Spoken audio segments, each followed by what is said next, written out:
Pinkertons Ghosts is a horror anthology podcast by Superversive Radio, with no affiliation with any detective agency, person, real or imagined, or the dark forces of Outre Terre. It is not intended for children. Man, oh man, I just got back to the apartment and I am feeling it. First real Monster Mash mission in the tank, and I got to kill Medusa. It's the small goals that make the career, you know? Ha! Wait, professionalism. I know they're listening to this. Whew, right, okay. They're gonna edit this part out anyway. It's distributed or stored or whatever. I'm told I'm the first newbie who got a real mission. I'll make it good. My name is Eugene Weller, and I am a paranormal Pinkerton. I graduated from the training program, 3 weeks ago. It was something else. During the first half, I went through a kind of boot camp. Jack was a cold bastard, but he never really put me in any situation that could kill me. Sure, I could have broken my neck tons of times, but after it all, I kind of got the feeling he knew our limits. I gained like 10 pounds of muscle, lost 3 times as much fat, and I look good. I should sell the system back in Cali. Jim told me the first day that Jack went overboard on the first draft of training and they had to overhaul it. We laughed, and then he told me that too much laughter can lower defenses against the Outre Terre and kill me. I didn't get most of what he was talking about. Magic, the Verum Vicio, not my gifts. He did go over a lot of the whys of the life and the how things can kill me at a glance. Glance. But we'll get to that. Sean didn't spend much time with me. I kind of got the feeling he had a lot going on. Not really sure how I should treat him. We talked about insurance. He was excited. I was bored. Nothing about killing monsters. Great insurance plan, though. I don't think I could get one this good outside of the B-list actors, at least. The 3 of them traveled with me to meet Control with several other newbies. I was surprised. It was a really bare-bones operation for what they were offering. They said something about rebuilding, but I don't know. Sean said he'd talk about it after I had some missions under me. I can't blame them for wanting me to prove myself. Control looked like one of those girls who was always a sad boy band song away from crying. She never did, but smoked like a chimney. Couldn't have been older than 25, one arm. One of the 3 executives, as she referred to them, Jack, Jim, and Sean, were always nearby to light her up or do something else she couldn't do with just one hand. The real creepy thing is that she never had to tell them what to do. She gave a speech I practically slept through. This corporate blah-de-blah really tickled Sean's grundle, though. She gave us our mission packets after. I was really disappointed.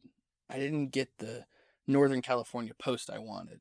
Instead, I got sent down to the south, like the south.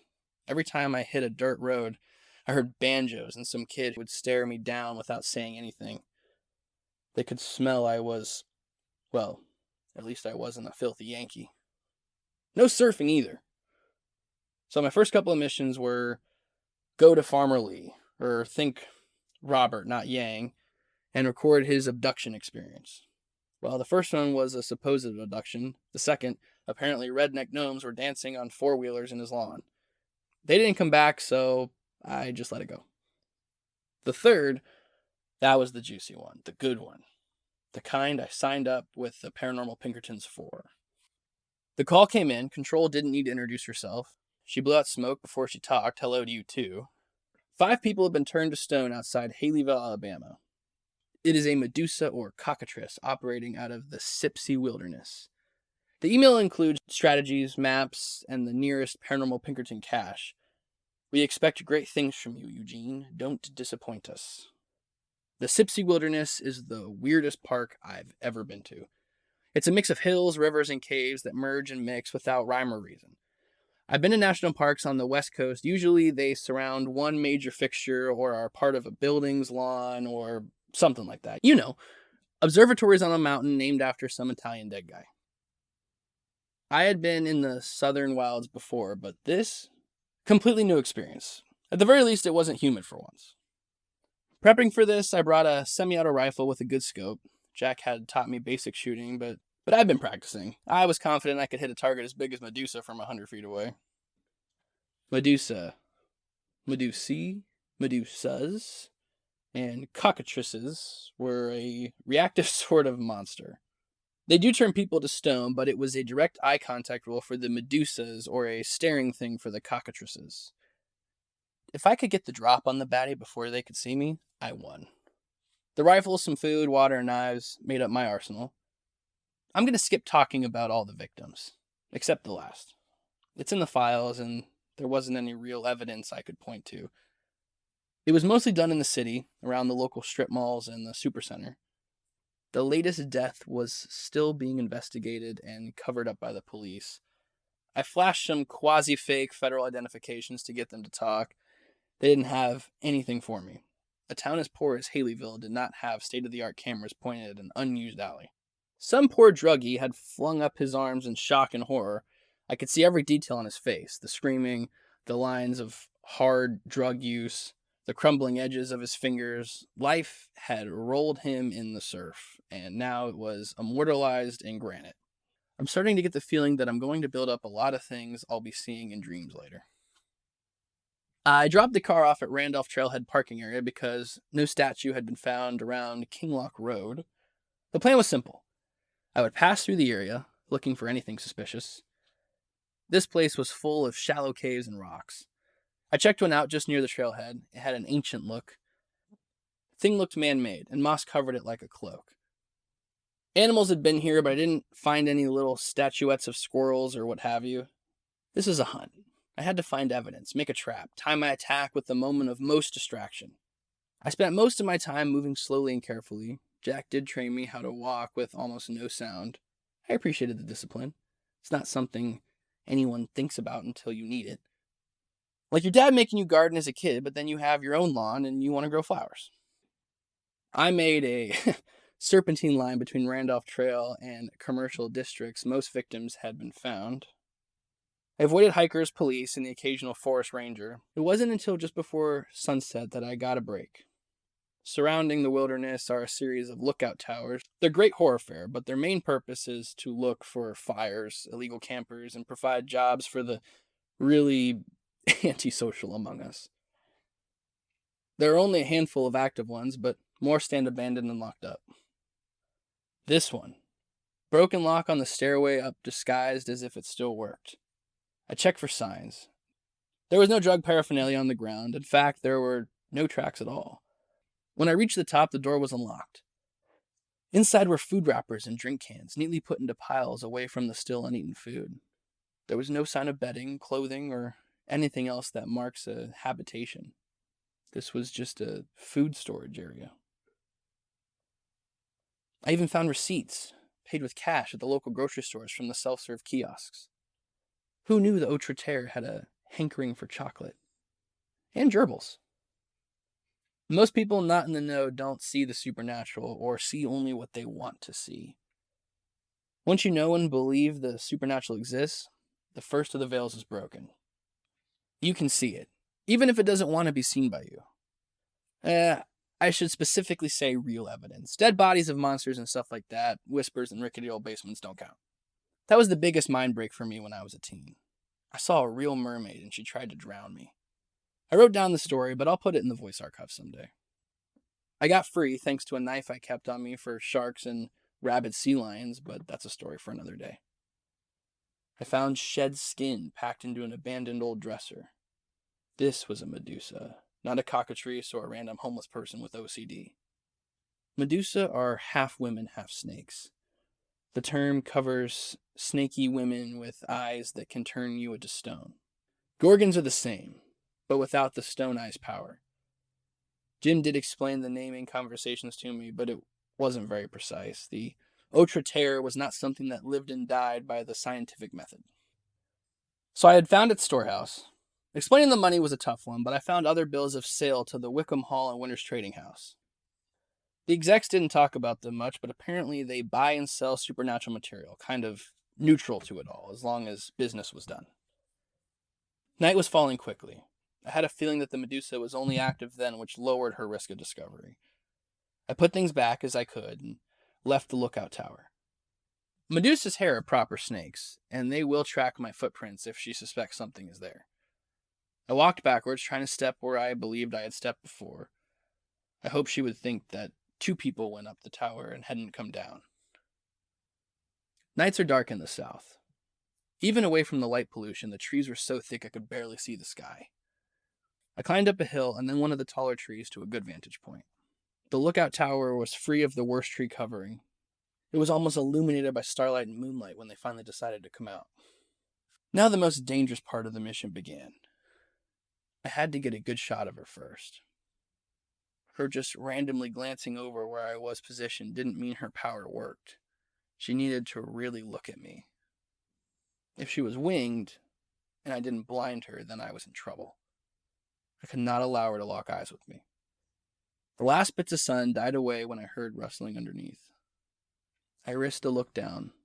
Below, between the massive roots, a large strip of bark opened, revealing a cave underneath. I didn't dare move a muscle. Out of the black hole slivered a yawning Medusa. She stretched underneath me, head down, cracking her shoulders and back. Now, I'm not going to lie to you. She was beautiful. I wanted to look into her eyes. I wanted to caress her and bring her closer to me. Her waist, yes, I wanted to feel her snake length wrap around me. I wondered what snake hisses from her hair felt like as she and I merged lips. I'm not some thirst-raging virgin, but a good-looking woman is a good-looking woman. I could have gotten her a good modeling job in Cali. I bet I could have even skipped the mandatory nude shots, you know? It was the hair snakes that gave my tracks away. They were long, longer than her arms, and were always moving. I got the feeling they were nearly blind, or at least weren't directly controlled by her. One of them passed near the ground, and its little tongue licked out. Immediately, her lithe body tensed. She threw herself to the ground and slithered quick as lightning to another tree. Her snake hairs tasted the air, close to the footprints. I could see a bit of her face. It was reptilian, but definitely feminine. Her small chin and nose were framed by thin lips with thin eyebrows. Her eyes? All snake, no human. They glowed and shined with an inward light, never stopping their movement, but never coming near me. The metallic green snake hairs gave her the all-clear of sorts. She kept looking back towards her food stash. My ruse of walking backwards had worked. The snake hairs reached out like hands, feeling the ground where I had walked. I knew the stakes could detect ambient heat and marks left by small prey animals. Her snake hair served the same purpose. They led her away from my body and into my range of fire. I didn't shift my weight until she was nearly at the lookout tower. I had the range marked. I knew the shot. In the darkness and the stars, she looked nearly human. I wasn't much for dreadlocks, but no. She had been killing people. It didn't matter that it was accidental or if they were in the wrong place at the wrong time. She left the boundaries of the Autre Terre and brought death with her. She probably could have gotten away with turning one person to stone. I'm sure that happens. Some drugged up hippie gets a hold of something way more powerful than anything they've smoked in Vietnam and stumbles onto something a bit too real for someone sky high. It's like when someone throws themselves into traffic. No honest district attorney charges someone for being an unwilling assistant to a suicide. But her? She stuck around. Killed 5 more people, including that druggie in the back of the strip mall. She didn't move along. She didn't turn herself in to whatever justice days or whoever would give her. She murdered humans whose only crime was a midnight stroll. For what? Her ability to buy rodents from a pet store and Kit Kats? Luxuries. I've killed a monster before, but they were trying to kill me. I had to hype myself up a bit as I stared down the scope.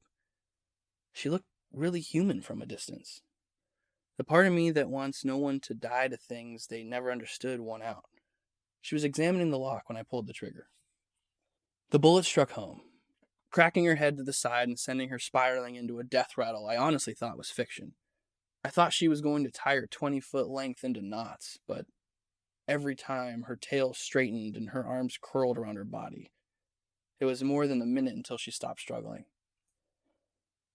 I really wish I didn't mark her as a female in my mind.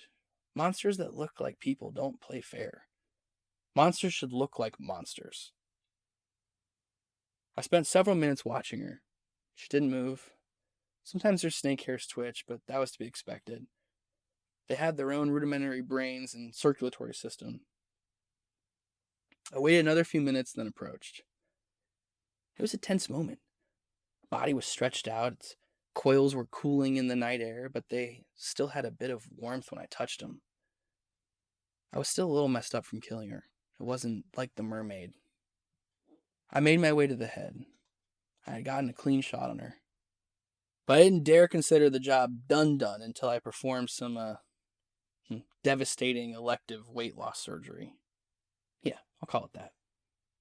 Jack had given me an impressive set of knives. I got close and put my hand on her head. She moved then. With a whip crack, her tail had struck me in the side, sending me flying head over heels. It felt like I had been hit by a heavyweight kickboxer. I barely kept conscious as I tumbled through the leaves and branches. I landed on my back and groaned. That hurt. I lost the rifle, but I kept the knife. I think I stabbed myself a little. How did the execs handle this? I rolled to my feet, hoping my back would hold. The Medusa was coming for me. I hadn't killed her with my shot, but I had blinded her. Her face was a wreck. The light green reptilian proportions sliced through and hanging by ribbons from her scalp. No light glowed in her useless eye sockets. I used a decently powerful .308 round. I'd never really seen it work up close. Next time I'm at least putting a full magazine into whatever I'm hunting, though. It's the merciful thing to do. I backed away, but she followed me. Her hands were kept close to her body, supporting herself against the ground as she slithered closer. I crawled away from her. Her snake hairs bobbed and weaved, searching for me. I could see them look at me in the darkness. She was barely 5 feet away. I could smell the musk and worse coming from her. I only realized now how silent she was. There, bleeding out and crawling towards me, not even trying to stop the bleeding from her face or groan in pain. What little left connected was twisted into a grimace, a mix of pain and hatred for me. There was no sound but the push of her body against the earth. She whipped her tail, coming close to my own eyes. Another whip and she caught my arm, throwing me off balance. I couldn't stab her tail to try to get her to release me. She dragged me under her, rolling and crushing me, bending my broken rib and grinding it bone against bone. I couldn't concentrate. My first mission was going to be my last. She had me bound, but my knife was free. I was going to have one chance. All of her mouths, her main one and all 7 of her hair mouths, opened. Fangs glistened in the minimal light. I could see poison dripping from the 16 fangs. She lunged, and I stabbed. My knife was barely faster. It lodged in her throat, and she made a horrible gasping noise. Her long body loosened, and I wiggled free enough to loosen my other arm. I grabbed her head and sawed. She didn't bite me, and the job was done. I called control, but I got Jim Donavan instead. He congratulated me for my win, but he had some requests. Even before I was done calling, I saw several figures coming through the forest with flashlights.